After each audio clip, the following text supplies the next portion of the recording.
everybody. Paula Spivey out here at Lakewood 400 at our October show. It is fabulous, packed with fantastic items. You've got to get down here and see everything. But I have something I do want to point out to everyone, and come on over here and take a look at this absolutely magnificent Navajo. It's inspired, or actually Navajo. I'm going to find out more about it. It is absolutely stunning. Jewelry, accessories. I can't wait to find out more about it. And are you the responsible party here for all of this? Absolutely beautiful. I'm guilty. That's me. And you are? Teresa Robertson. Paula Spivey. Nice to meet you. Nice and I was telling my shopper friends out there who are with me every month, you have to see this. This is really stunning. You have stunning pieces, and I would love to find out more about them, or how you know, have you been doing this? 30 years. 30 years, so a long time. Yeah, you can tell. It's the pieces you have are so unique, and so. I quit my real job in 1999. I worked at the college in North Carolina and decided to go full-time with my jewelry. I had been doing it just part-time with my husband. We done gun shows, and I just sold a few pieces of jewelry. Nice. And then it exploded. Okay. Well, these gorgeous. My husband bought me a squash blossom necklace, and that's probably one of the most favorites. Point one out. You mind if I come back? No, not at all. Okay. So you don't have to move them. Let me come back here and take a look. This is I love both of these. They're absolutely. These are squash blossoms? Yes, ma'am. They're beautiful. Look at this one. The detail on that. I should have left it on. I had it on earlier. I mean, it's so. Oh, I love it. It's so feminine. It is. So he bought you one in the early 80s, and of course I had, like most females, I wanted a ring and other accessories to go with it. And as I bought, people would bring me packages and bags of jewelry and say, I just want to sell it all but not pick and choose. Right. So I did. I bought it all. I kept what I wanted and started selling a few little pieces. Now, are these old? Are these a mix of old and new? Or are they old? I only sell the old vintage. Okay. Most of mine are pre-1950s. Wow. Some of it is marked. Majority of it is not. Okay. And that's what you call your old pawn pieces. This is phenomenal. Oh, phenomenal. That was from the 30s. The 30? Are you kidding? I get a lot of my research from Arizona Highways. Beautiful. A magazine that came out starting in the early 20s. What is the stone in this? That's mother of pearl. Mother of pearl. Turquoise. Oh, beautiful. They're all sterling silver. They are. Are they hard to keep? You know, do you have to store them a certain? Do you recommend storing them? Moisture makes sterling silver turn, so a lot of people want to keep them polished. Keep it in a plastic Ziploc bag. It doesn't get air. Doesn't have to get fancier than that. That's great. And a little, just rub it off a little bit, and it's fabulous. They're beautiful. They're stunning. Tell me about some of your other beautiful. I mean, there's headdresses and these rugs that are so. I love the gorgeous colors. The Navajo rugs. They're beautiful. You got your granadas, crystal legs.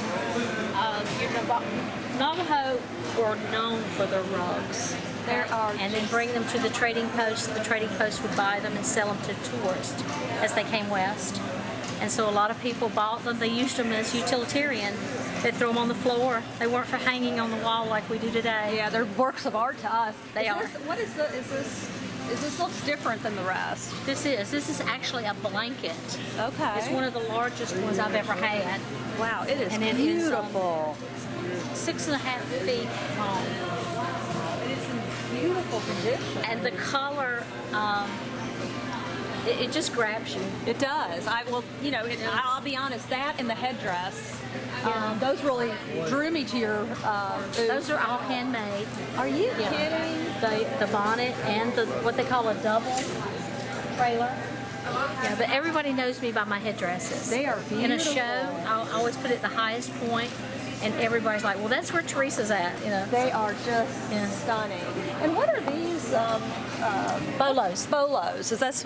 These were made for men. I know, but I mean, I know that, but I have to say, being a woman, I think I might have. But a lot of women today wear them as necklaces. Yes, and they're just absolutely. Oh, how adorable! Yeah, they just go. Look at that. any and everything. Oh, I And they're love not. it. A lot of them seem kind of heavy. But This they're not is- heavy no, to they're wear. not. Wouldn't They're- want to wear it all day. Yeah. But out west, this is what the man wears instead of a tie. Okay, replaces a tie, Yeah. a traditional tie. They're And that's- beautiful. You've got some that are just silver. Yep. All the different pieces. I think these are beautiful. For something more simple, that's gorgeous. I love it. Oh my gosh. All different shapes and sizes. Now, Now this is a zuni. Most of the pieces that you see were Navajo, but this is a zuni inlay. You know, where you Navajo most of your Stunning. beads. That is stunning. Look at that. Beautiful. I mean, how do people do that? I'm always like, I'm blown away by the artistry. I wouldn't know where The to begin. artistry, I know. It's really. Well, they were quite the artist. Absolutely. Their children today aren't making the jewelry like our children. They don't want to learn what we know. Yeah. I have two sons. They don't. They could care less. It's heartbreaking to think of a craft like this and not go on. But these are just absolutely Well, stunning. this is probably a phenomenal piece too. This is from Arizona. This is what you call. That is yeah. beautiful. And it That is- has. Very rarely do you find sets, but I have a concho belt and a bracelet to match. Oh, God. Oh, my gosh. Royston That is is the beautiful. turquoise, and it's out of Nevada. That is so, what a unique, I don't think I've ever seen a color. It's almost has a It's the blue and the greens The together out of the greenish. same mines coming together. really And it's really like unique. coppers, all different types of materials and metals come together to make the colors. Beautiful. What a stunning. I had the squash blossom, but I sold it. Oh, did you? Yes. That went with it? A lady had to have it, so. Oh, I don't blame her. I don't blame her. And I just got to point out one more piece that I'm like, my goodness, I just have to know about it. And it's this, of course, this ginormous bracelet here. This is what everybody wished they could find at one time or another. What? It's a bracelet. I mean, I was in one Montana piece? at a gun show, and a lady had these for sale. Holy smokes, can I get it on, do you think? Probably. You just don't want to drop it. No, I'm just, please, no. Look at that. That is a statement. It's a not- Wonder Woman bracelet. It's a Wonder Woman for sure. Oh, I just never seen a piece of turquoise this large in one. Huge. It's huge. But can you see? Can you see the headdress? Yes, That's I why I do. bought that. Right It- there. It had to belong to me. That And everybody is- knows me by the headdress, so that's why. It's right in there. Yeah. My goodness. So it spoke to me. Like every piece that I have, beautiful. it has to speak to me. Well, guys, you've got to get down here because there's way too much. We could go on and on. You've got to come down and see Teresa and see some of these beautiful. She has rings. She has something of all sizes and shapes and colors, and that's what's so unique. You know, you usually see turquoise and your traditional colors, but you've got some really unique, wonderful variety of pieces. You've got to come down and see them. Thank you so much. We're so happy to have you. Yeah, so get down here. It's a perfect day, a rainy day, perfect day to come down and peruse and visit Teresa. So we'll see you soon. Thanks, Teresa. Now, are you part of the business? I am. Okay.